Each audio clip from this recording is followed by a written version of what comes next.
afternoon, everyone, and happy Friday. It's Alyssa Corm and Ed Carson here with a look at the stock market today. And since it's Friday, we're going to go a little bit more in depth and take a look at the market technicals and talk about a battle plan for the week ahead. And we have three stocks that we're going to analyze too, Ed.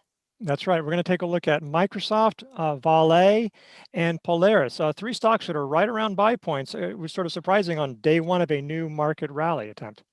All right. And speaking of, let's pull up the NASDAQ and talk about this day one of the market rally attempt, an upside reversal in very dramatic fashion on this Friday. The NASDAQ gaining about 1.6% by the end of the day today. Meanwhile, we saw the Russell 2000 gain about 1.7%, the Dow up 1.9%, and the S&P 500 up 2%. So what do you make of how we finished this week, which really marked a pretty significant character change for the market, especially the NASDAQ?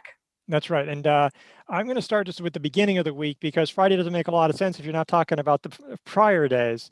Exactly. Put it into context. Yeah. Put in the context, and I'm not showing it here, but Monday's gain here, okay, the NASDAQ rebounded from its 50-day line and sort of this half standard deviation off the line, came up to the 21-day and closed actually just a fraction above it. So that was nice. It didn't quite get above these old highs. So it was nice. We were still under pressure. We weren't that excited. Also, and the volume was lower. It was significantly lower than the prior days. So that was not a great sign, but that's okay. It was just one day. But then we immediately came down the next day. The volume wasn't tremendous either, but came right back to the 50-day line. And then these days, Wednesday and Thursday, plunging through the 50-day line, going below the old highs, old lows, then falling further below it, in very heavy volume, very ugly action.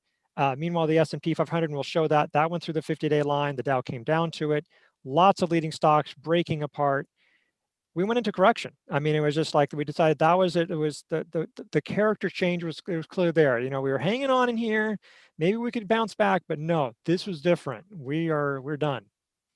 That's right. And looking at those regression channel lines, when we were up at that red dashed mark, the half standard deviation above our regression line, we were saying, Ed, you were right there too. We were getting cautious, saying to take profits into strength there.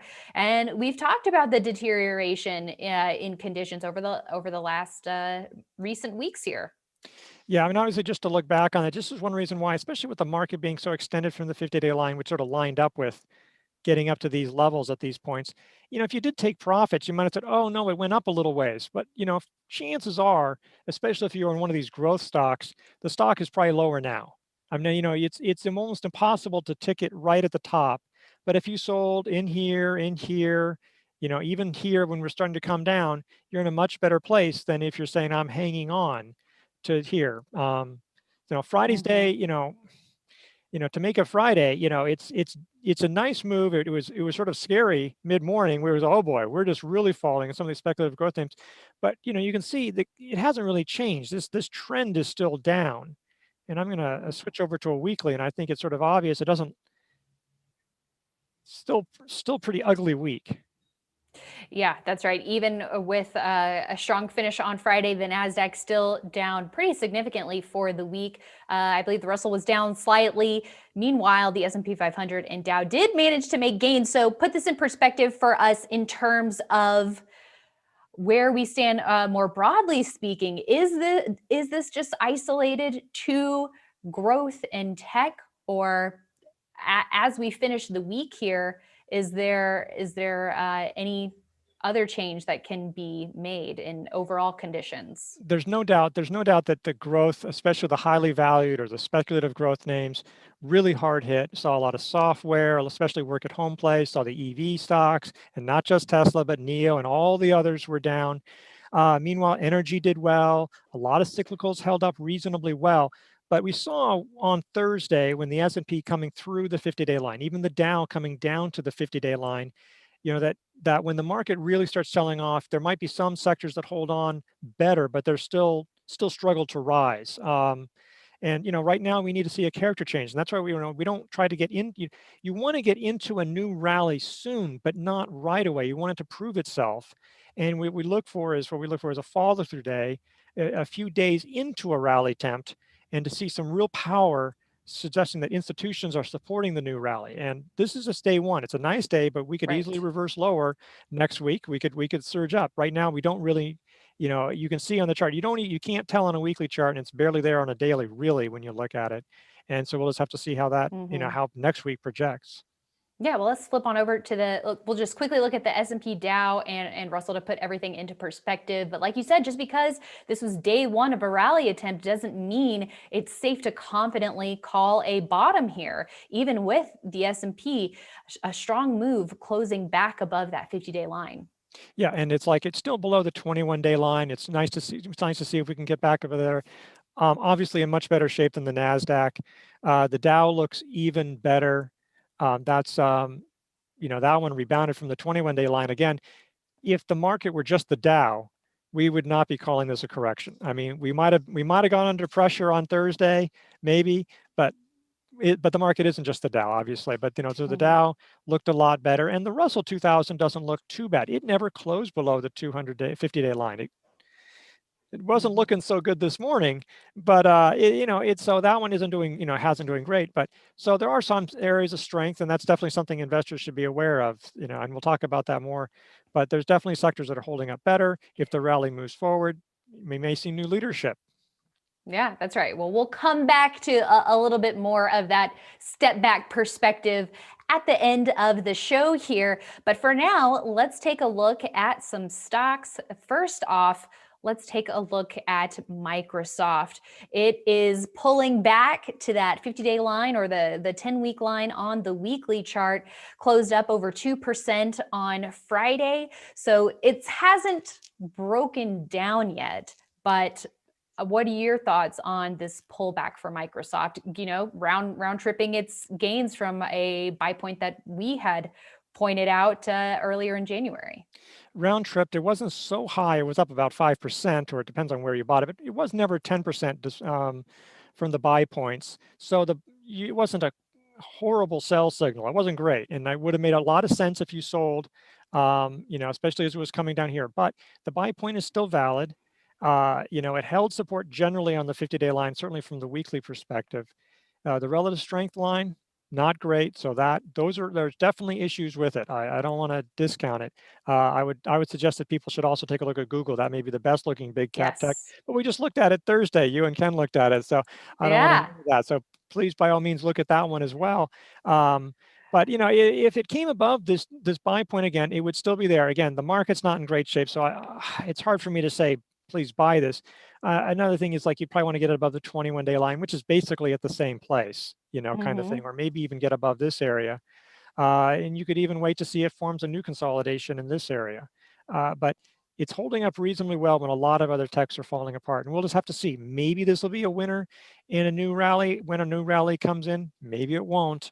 This is one I think to keep an eye on. Yeah, because Microsoft is a long-term leader, and buying those long-term leaders on pullbacks is something that we talk about, but getting above those levels that you are talking about, on IBD Live, we were also talking about PayPal being a long-term leader, drawing a declining CHOPS trend line, seeing if it can get above that, but also monitoring those overall market conditions as well to see if there's further deterioration or if this really is a rally attempt that can stick.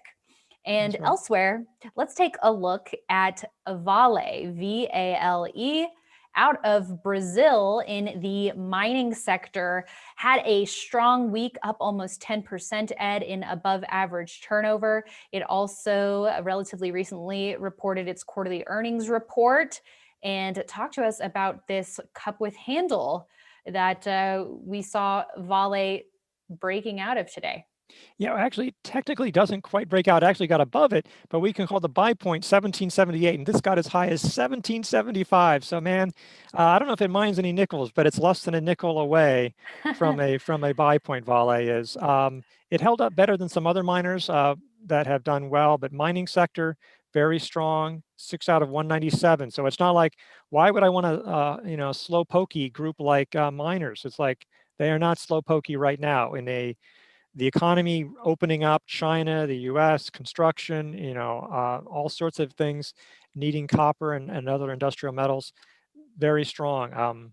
The RS line isn't at a new high, but it is above where it was at the handle. So you can see that that's showing some strength as well. And that comes after a prior uptrend too. This is not a lagging RS the way that Microsoft sort of was.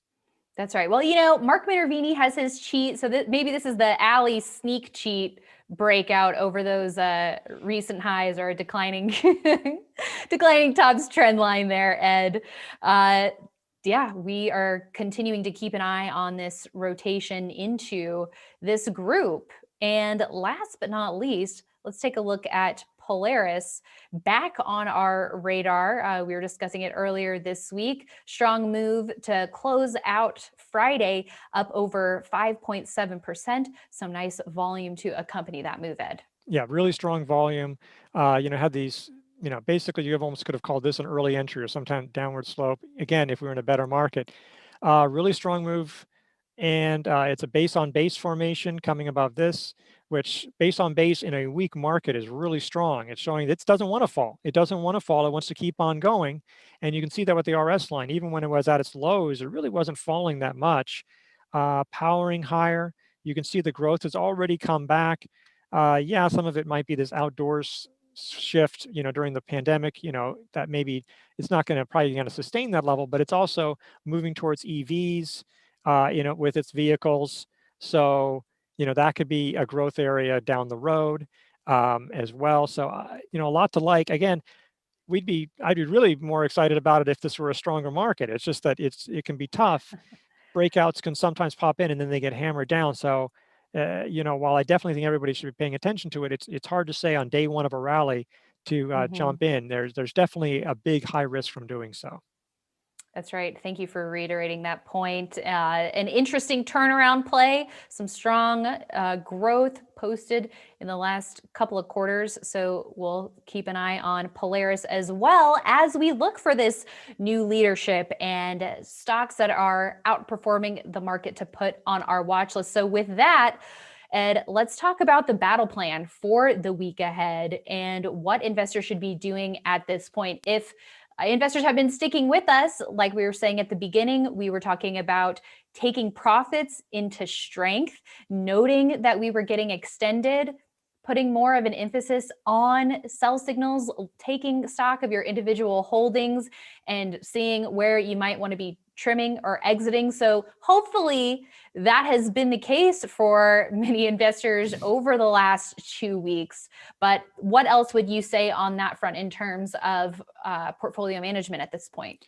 I mean, obviously, yeah, you should be very defensive. Hopefully, you sold a lot, are probably substantially, mostly in cash. If you're entirely in cash, there's nothing wrong with being entirely in cash in a correction. If you're hanging on to some stocks, a lot of the speculative growth stocks still fell today, even with the strong rally. And even those that did rally a little bit, they're beaten down. It's like, you don't want to have hope as a strategy. Maybe these stocks will come back. I think Arusha Paris on IBD Live said it very well. Maybe it'll work this time. Maybe it'll work, but it's going to come a time when it won't. You're going to have stocks that are going to fall 80, 90% and just don't come back, or they come back a decade later.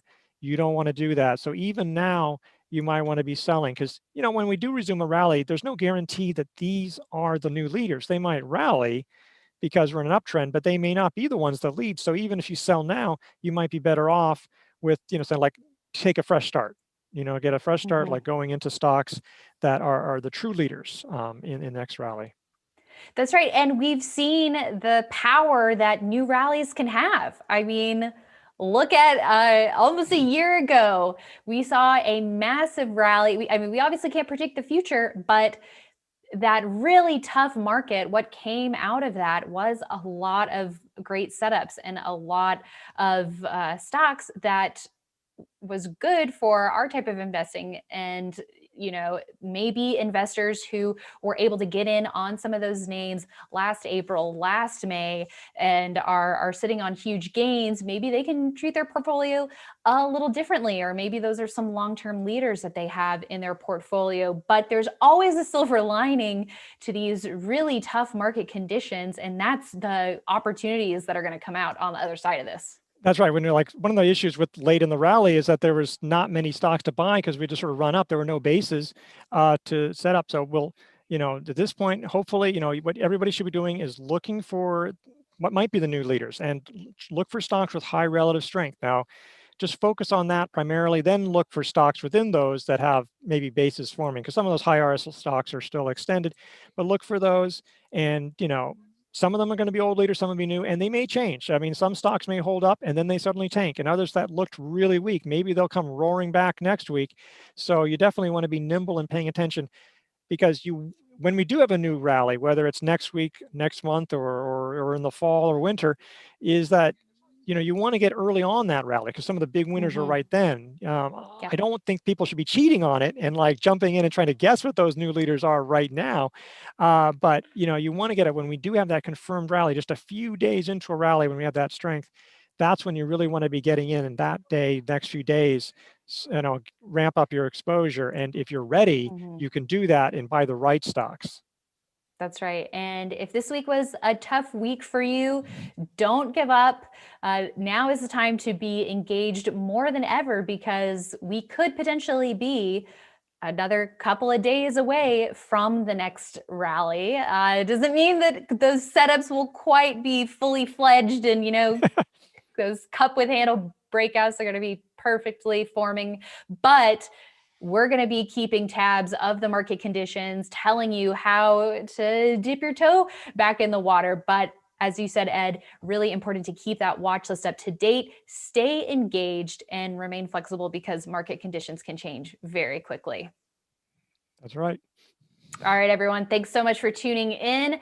Thanks for another great week with IBD. Maybe a not so great week in the market, but we'll be back on Monday with more perspective. So make sure you're tuning in to investors.com/IBD live. First thing in the morning, start your day with us there. Continue with us throughout the day at our coverage at investors.com. And then after the close for Stock Market Today, we'll see you Monday, everyone.